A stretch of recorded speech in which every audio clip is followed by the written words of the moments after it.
জন্ম জেলা সিরাজগঞ্জ জেলার কাজীপুরের একেবারে নদীর বাঁধেই আমার বাড়ি।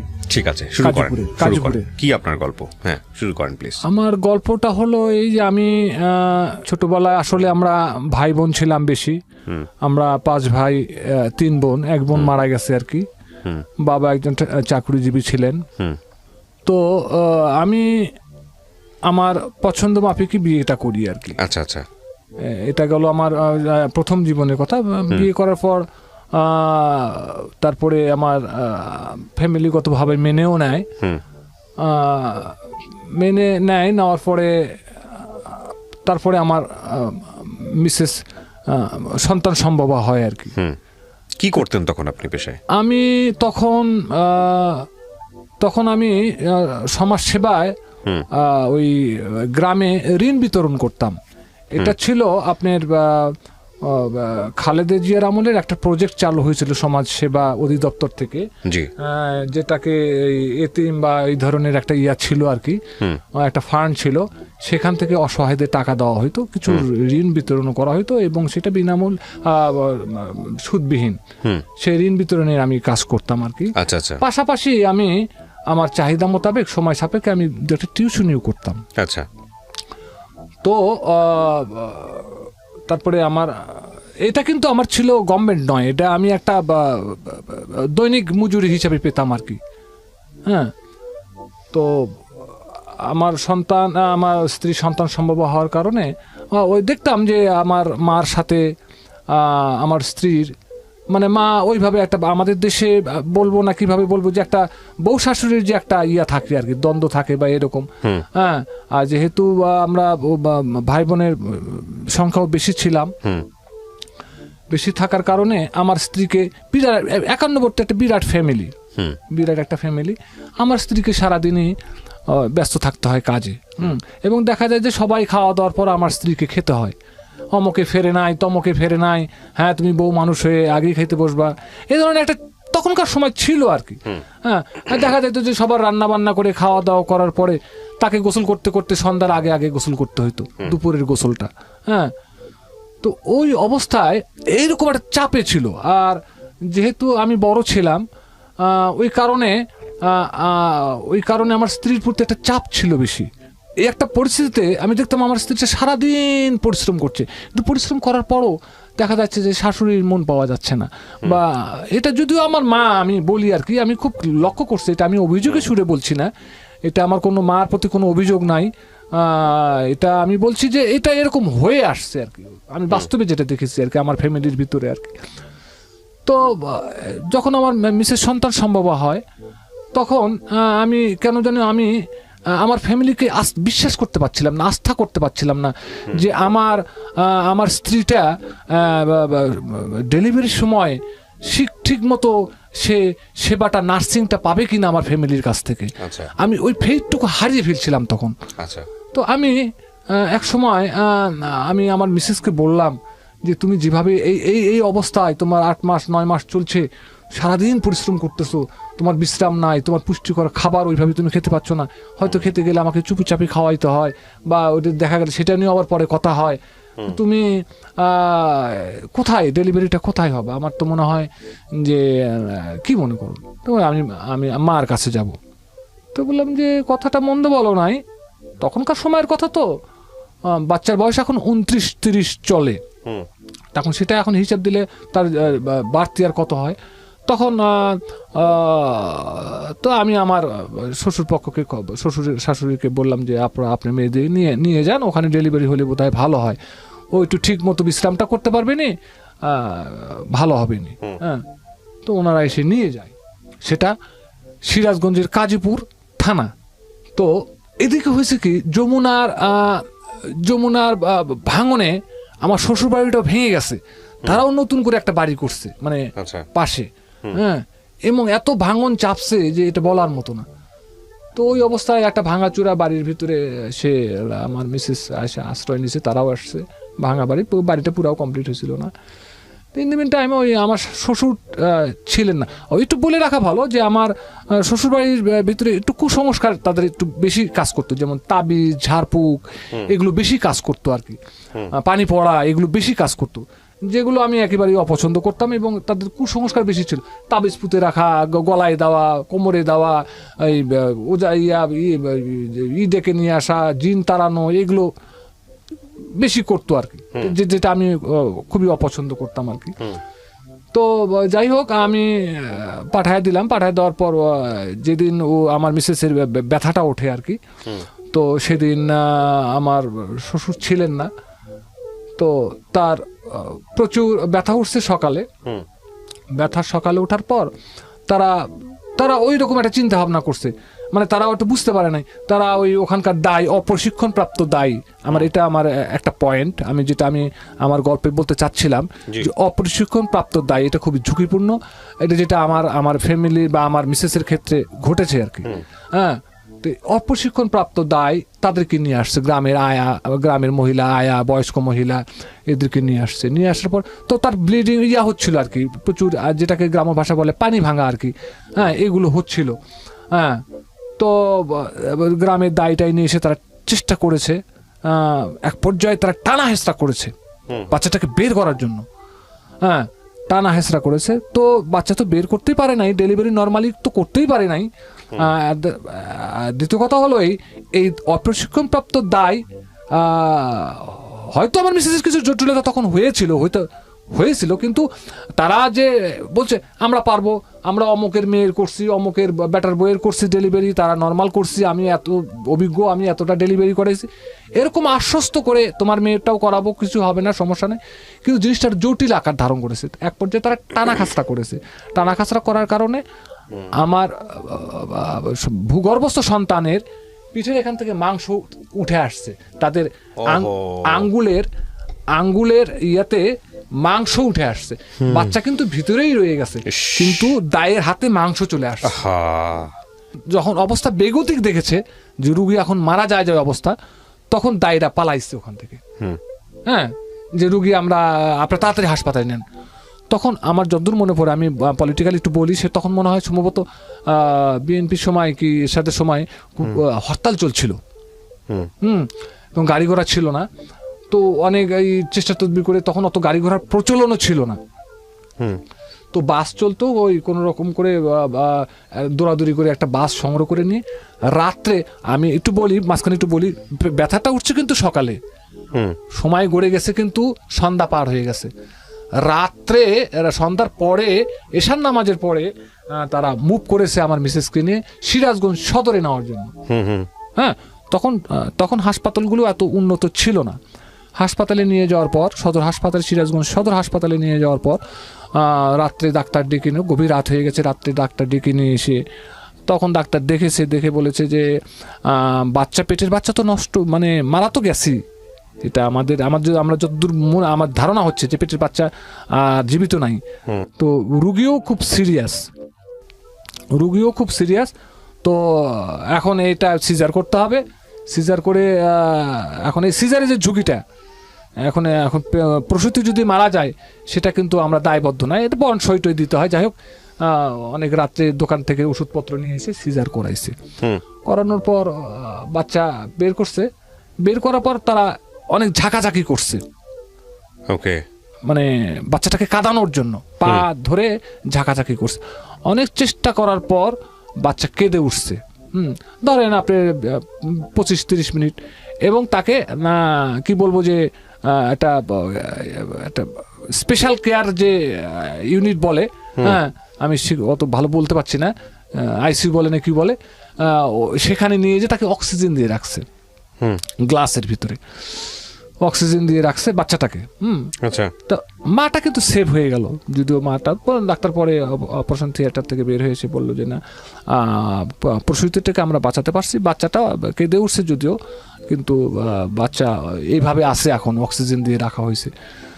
তারপরে 1-2 দিন পর বাচ্চাটাকে বেডে দেওয়া হয়, একদিন পর মনে হয় বাচ্চা বেডে দেওয়া হয়, কিন্তু বাচ্চা কাঁদে না, অনর্গল ঘুমায়, বাচ্চা ঘুমায়, বাচ্চা বুকে দুধ টানে না, বাচ্চা কোনো কিছু খায় না, কিন্তু খালি ঘুমায়।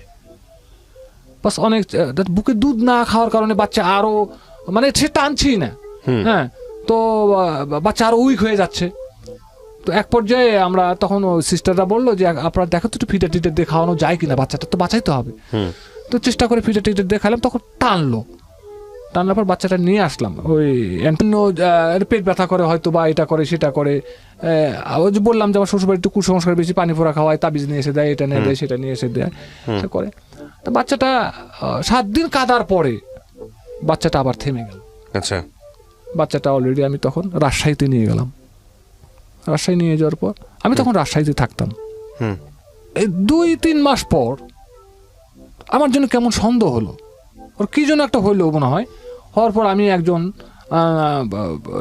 চাইল্ড স্পেশালিস্ট না, সাধারণ এমবিবিএসি ডাক্তারই, তবে উনি শিশুই দেখে বেশি। হ্যাঁ, এমবিবিএস ডাক্তার, উনি শিশু দেখে, শুধু শিশু দেখে আর কি। তো ওনাকে দেখাতে নিয়ে গেলাম, কি যেন ওর হলো আর কি। আমার বাচ্চাটা নিয়ে গেলে আমাকে বাচ্চাটা দেখে বলতেছে যে আপনার বাচ্চাটা একজন চাইল্ড স্পেশালিস্টকে দেখান তো। তো পরে আমি শফিউর রহমান সাহেব তখন রাজশাহীতে ছিলেন, আমি শফিউর রহমান সাহেবকে দেখালাম। দেখানোর পরে আমরা তখন আমি আর আমার মিসেস সহ আমি ওনার চেম্বারে ঢুকছি। তো শফিউর রহমান সাহেব বাচ্চা নিয়ে ঢোকার সঙ্গে সঙ্গেই আমাকে বলতেছে যে উনিকে। তো বলতেছে যে, আমি বললাম যে উনি বাচ্চার মা। বলে বাচ্চা আপনি কোলে নেন, ওনার মাকে বের হয়ে যেতে বলেন। তো আমি বললাম যে ঠিক আছে তুমি যাও, আমি বাচ্চা দেখায় নিয়ে আসি। তখন উনি বলতেছে যে দেখেন আপনাকে কিছু কিছু জিনিস সহ্য করতে হবে। কি স্যার বলেন, আমাকে বলেন, আমি প্রস্তুত, আপনার কথা আমি প্রস্তুত আছি, আপনি বলেন কি সমস্যা কি। দেখেন আপনার এই বাচ্চাটা ফিজিক্যালি অ্যান্ড মেন্টালি হ্যান্ডিক্যাপ্ট। শারীরিক প্রতিবন্ধী হলেও তাও মানুষ অনেকটা নিজেভাবে গড়ে উঠতে পারে। একটা পা নাই, একটা পা কাজ করছে না, একটা হাত কাজ করছে না, সে নিজে গড়ে উঠতে পারে। কিন্তু যদি তার বুদ্ধি কাজ না করে, ব্রেন না করে, অল বডি তার কাজ করবে না, all switch off, all body তার কাজ করবে না। তো কাজেই এই বাচ্চা নিয়ে আপনাকে অনেক ভোগান্তি পোহাতে হতে পারে, ভোগান্তি পোহাতে হবেই। এবং এই বাচ্চাটা ধীরে ধীরে ধীরে ধীরে ধীরে আরো বিকৃতি এবং অনেক খারাপ অবস্থায় চলে যাবে। এটা কি মানে শারীরিক বিকৃতি হবে? হ্যাঁ, আচ্ছা, শারীরিক বিকৃতিও হবে। আপনি কাজ করেন, আপনি ঢাকায় নিয়ে যান। ঢাকায় নিয়ে আসলাম, উনি কিছু ওষুধপত্র লিখে দিলেন, ঢাকায় নিয়ে আসলাম, শিশু হাসপাতালেও দেখালাম।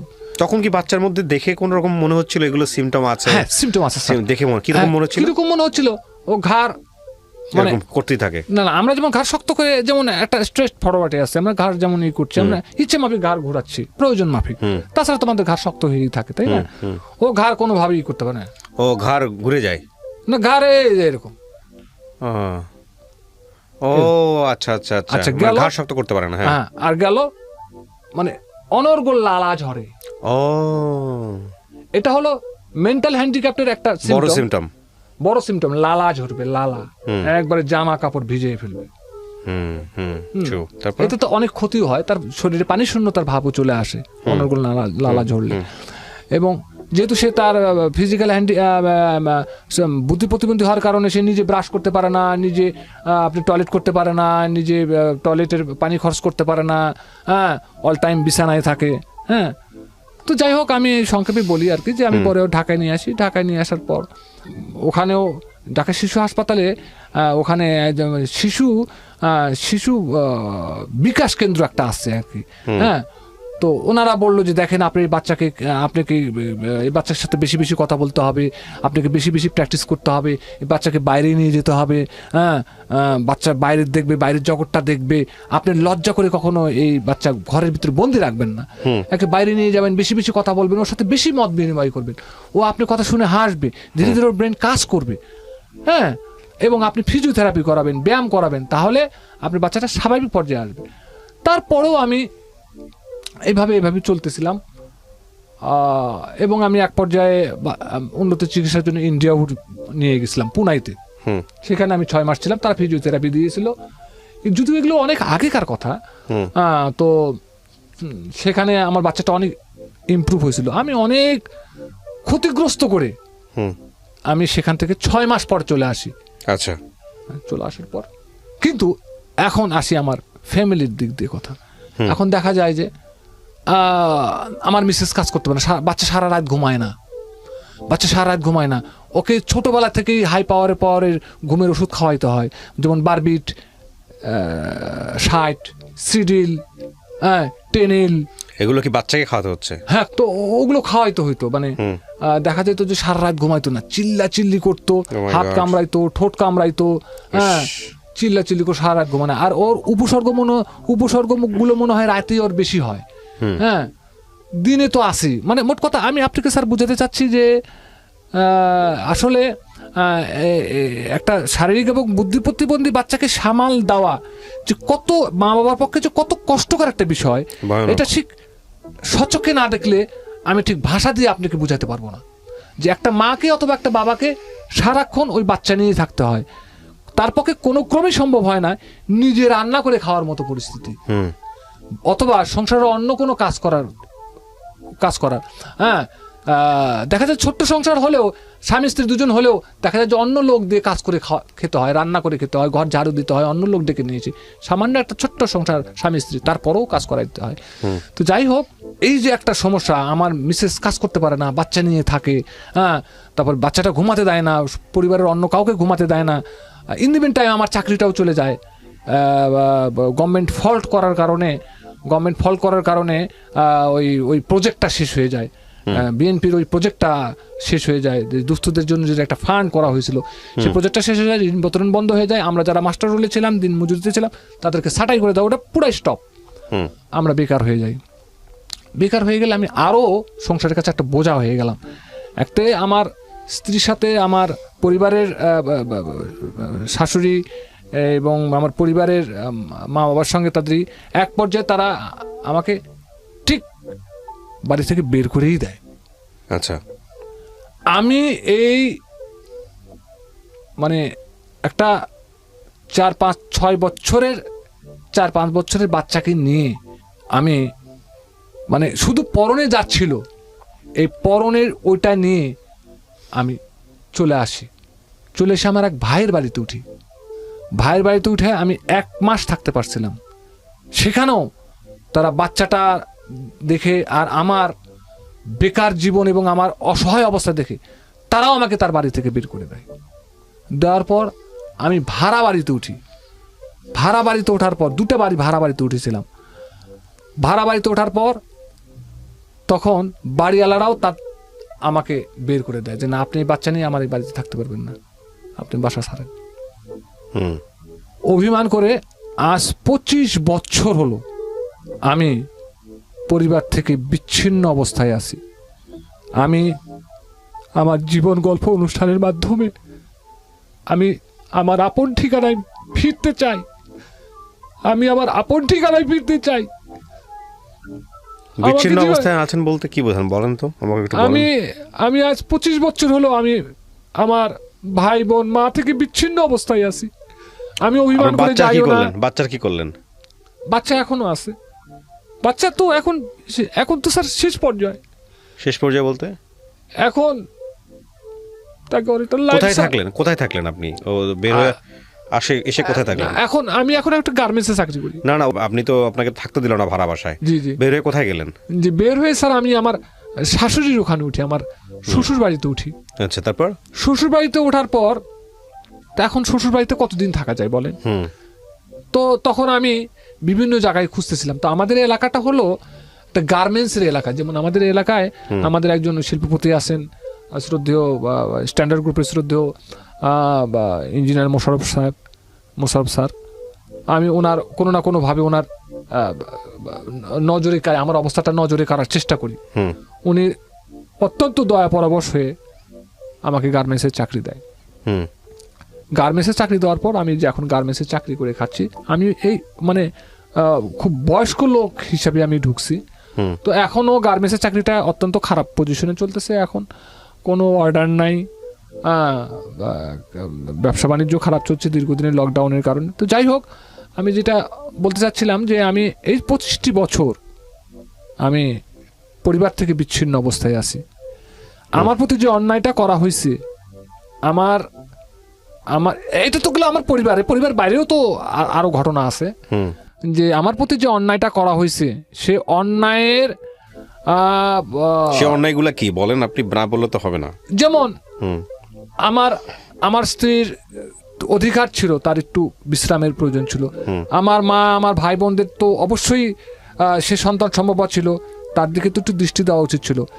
আর এটা যদি তাদের নিজেদের মেয়ে হতো, তো তাকে তো তারা ওইভাবে সেবা যত্ন করতো, ওইভাবে বিশ্রাম দিত, ওইভাবে করতো, তাকে টর্চারিং করা পর্যন্ত হয়েছে বিভিন্ন অজুহাতে। আচ্ছা, অ্যাট দ্য সেম টাইম আমার এই বাচ্চাটা জন্মের জন্য সে দায়ী, এটাও তাকে দায়ী করা হয়েছে। হ্যাঁ, তো আর মাঝে মধ্যে কটাক্ষ করা বলতো, যে কথায় কথায় বলতো যে তোরা তো পাপ করছিস, আচ্ছা, পাপ না করলে তোদের পেট থেকে এটা হবে কেন?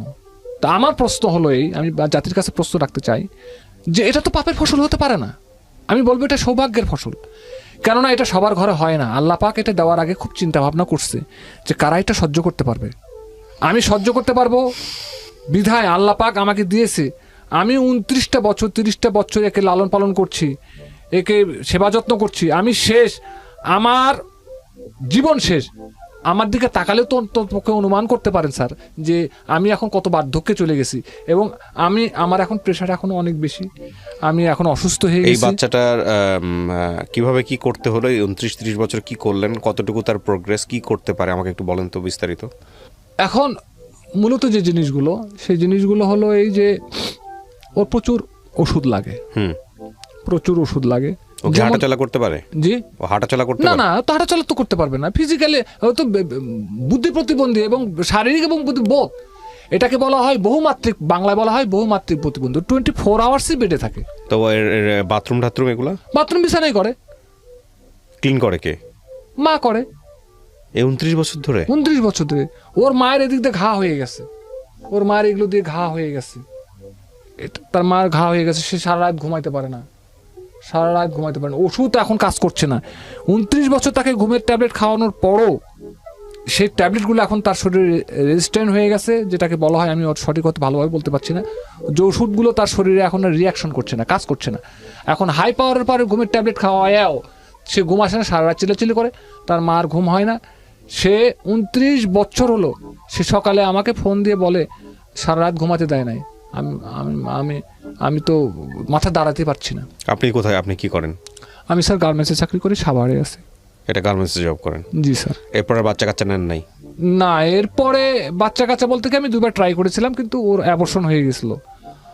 তারপরে আমি ভয় আর নেই।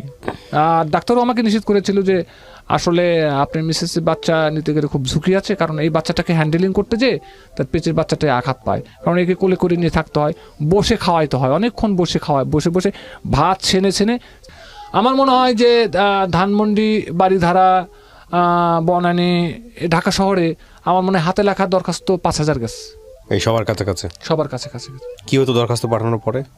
এই ঠিকানাটা আমি আপনাকে অনুমান দিলাম, যে ঠিকানা আমি বিভিন্ন পত্র পত্রিকায় পাইতাম, এক জায়গায় পাইতাম, অমুক জায়গায় পেতাম না। মনে করেন আপনি যে ঢাকায় ভেমের একটা ঠিকানা পেলাম, তো এখানে একজন চেয়ারম্যান তো নিশ্চয়ই আছে। আমি চেয়ারম্যান স্যারের কাছে আবেদন করলাম, স্যার আমার তো এই অবস্থা, বাচ্চাটার এই অবস্থা, আমাকে কোনোভাবে হেল্প করা যায় কিনা।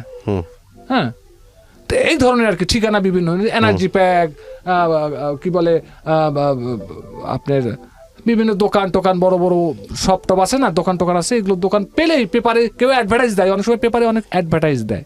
ঠিকানা পেলেই ওই ঠিকানাটায় আমি একটা আবেদন পাঠাইতাম। আর কিছু কিছু ব্যক্তিগত লোকের কাছেও পাইতাম, পেপারের ভিতরেই পাওয়া যেত। এভাবে আবেদন করতাম। করার পরে অনেকে, তখন মোবাইলের অত প্রচলন ছিল না। হ্যাঁ, তো আমার আত্মীয় একটা মোবাইল আমি ব্যবহার করতাম, মানে চায় নিতাম যে এতগুলো আবেদন করছি, দেখি কেউ খোঁজ নেয় কিনা।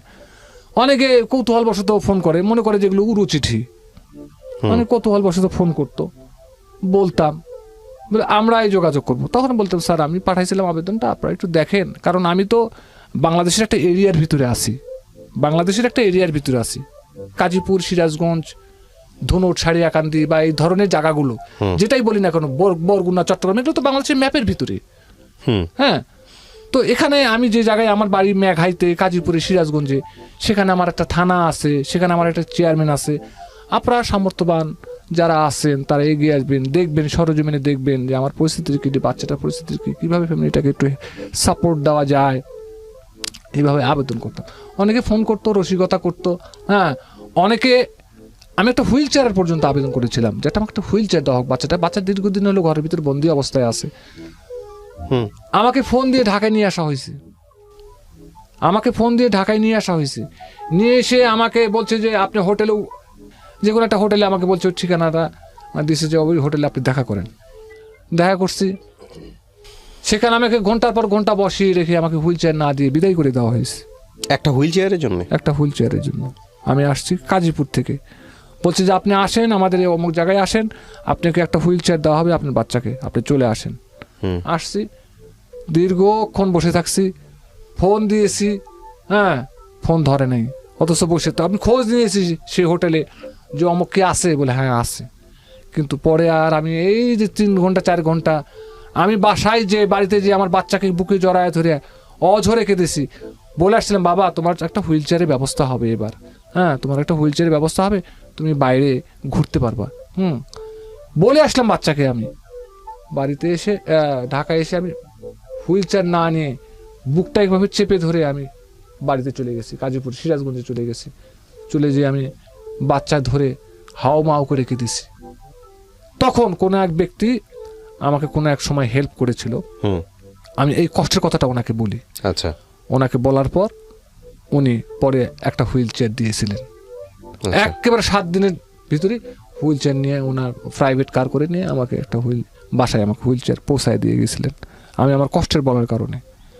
তো এই ধরনের প্রতারিত হয়েছে অনেক। তো সে যাই হোক, আমি এখন যেটা বলতে চাচ্ছিলাম যে এই জিনিসগুলো আমি আরও একটু বলতে চাচ্ছিলাম যে আমার যে অভিজ্ঞতা হয়েছে, আমার যে ধারণা হয়েছে, এটা আমার ফ্যামিলি থেকে, আমি ফ্যামিলি থেকে এখনো বিচ্ছিন্ন। আমি অভিমান করে যারা আমাকে বাড়ি থেকে বের করে দিয়েছে, যে ভাই আমাকে বাড়ি থেকে বের করে দিয়েছে, হ্যাঁ আমি এখনো সে মা ভাই বোনের কাছে আমি যাই না, হ্যাঁ আর তারাও আর এখন খুব ভালো নাই। এই যে তারা আমাদেরকে এইভাবে নিঃস্ব অবস্থায় বাড়ি থেকে বের করে দিয়েছে, একটা ফেরেশতাকে বাড়ি থেকে বের করে দিয়েছে। আল্লাহর কিছু কিছু প্রিয় জিনিস থাকে, আমরা যদি মুসলমান সবাই কিছু কিছু প্রিয় জিনিস থাকে, আমরা একটু হাদিস বাই ঘাটলে তার ভিতরে এই শারীরিক এবং বুদ্ধি প্রতিবন্ধী, বিশেষ করে বুদ্ধি প্রতিবন্ধী, এটা অত্যন্ত একটা স্পর্শকাতর একটা সাবজেক্ট এবং বিষয়।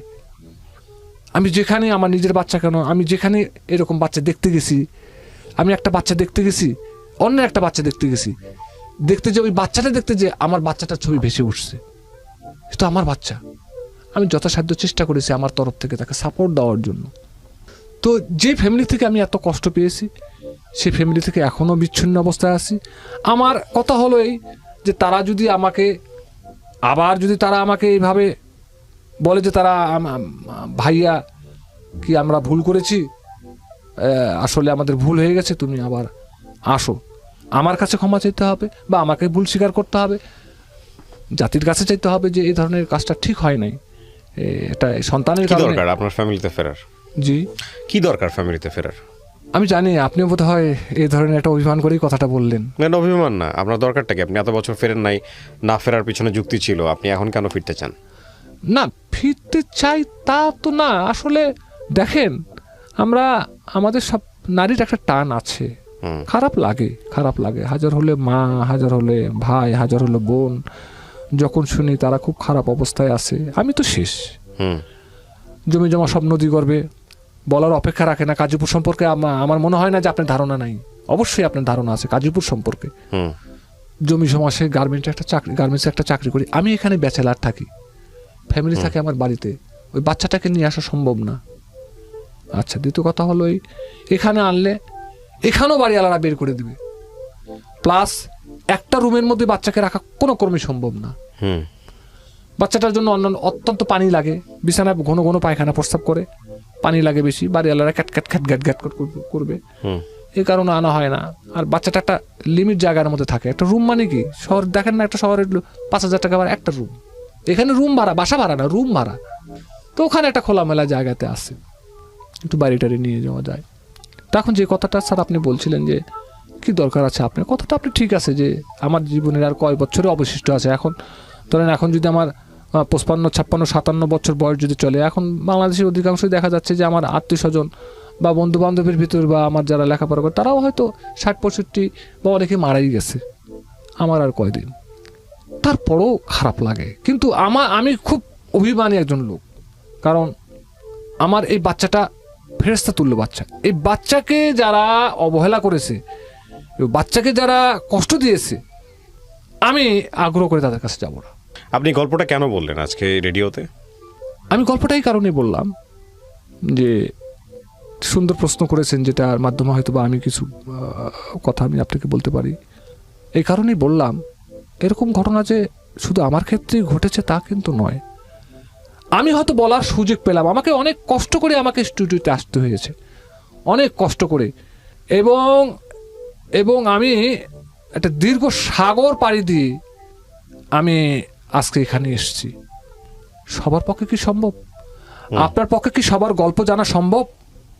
এই কারণেই বললাম যে আমাদের অগোচরে যারা এই ধরনের ভুল করছে, তাদের ছেলের বউদের সঙ্গে বা ফ্যামিলিগত দিক থেকে তারা যে অন্যায়গুলো করছে, তারা যেন এই ধরনের আর কাজ না করে। আমি এখানে একটা কথা বলি প্রিয় দর্শক এবং শ্রোতা, আমি খুব চুপ করে শুনছিলাম ওনার গল্পটা।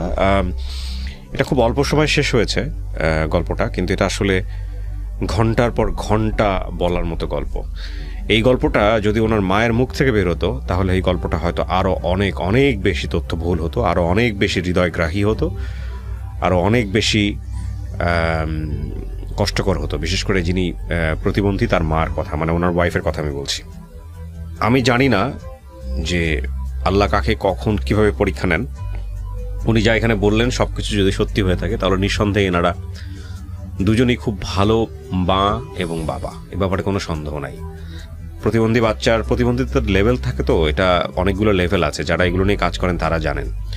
ওর যে লেভেলটা, সেই লেভেলের জায়গাটা থেকে ও আসলে শারীরিকভাবে প্রতিবন্ধী এবং মানসিকভাবে প্রতিবন্ধী।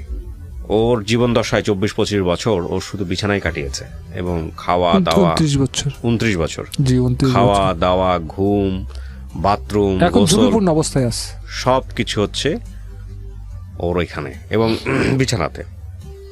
যে মানুষটার বোধ নাই, তাকে আপনি বোধের বিচার করতে পারবেন না। ও তো জানেই না পৃথিবীর রং কি, ও তো জানেই না ভালো কোনটা মন্দ কোনটা। সুতরাং ওকে নিয়ে আমার আফসোসের জায়গাটা অন্যরকম। কিন্তু যেই বাবা মা এইরকম একজন সন্তানকে, সাধারণত বৃদ্ধ বয়সে এসে বাবা মারা অন্যের উপর নির্ভর হন, সন্তানের উপর নির্ভর হন, আর এই বাবা মা সারাটা জীবন জুড়েই শুধুমাত্র এই সন্তানের মুখের দিকে তাকিয়ে পুরো জীবন শেষ করে গেলেন, এবং এই সন্তানটাকে তারা এখন লালন পালন করে যাচ্ছেন, আর করে তাদের সন্তানও আসে নাই। এক অদ্ভুত গল্প। আমরা এই গল্প থেকে একটা জিনিস শিখতে পারি, সেটা হলো আপনি যে অবস্থানে আছেন সে অবস্থান থেকে আপনি আল্লাহর কাছে শুকর করেন যে আপনি অনেক ভালো আছেন, নিঃসন্দেহে। আর 2 নম্বর হচ্ছে মনুষ্যত্ব। মনুষ্যত্বের জায়গাটা দেখেন, এনারা ভবিষ্যতের কথা চিন্তা করেননি, কোনো কিছু চিন্তা করেনি, শুধুমাত্র সন্তানের কথা চিন্তা করেছে। এবং এখানে লাস্টের দিকে এসেও কিন্তু উনি একটা কথা বলেছেন যে আমার সন্তান আমার কাছে ফেরেশতার মতো। তো অনেক কিছুই আসলে শেখার আছে। আমি সবসময় একটা কথা বলি, আমাদের চারপাশে অসম্ভব ভালো মানুষ আছেন, অনেক মানুষ আছেন যারা আমাদেরকে প্রতিনিয়ত শেখাতে পারেন। এই এক একটা জীবন গল্প, এটা শুধুমাত্র গল্প না, এক একটা জীবন গল্প কখনো কখনো একাডেমিক বড় একটি মোরাল প্রিন্সিপাল শেখার বইয়ের চাইতেও অনেক বড় গুরুত্বপূর্ণ। তো সেই জায়গাটা থেকে আজকের এই গল্পটা আমাদের জন্য অনেক অনেক গুরুত্বপূর্ণ। আমি দোয়া করি আপনার সন্তানের জন্যে, আমি দোয়া করি আপনার জন্যে।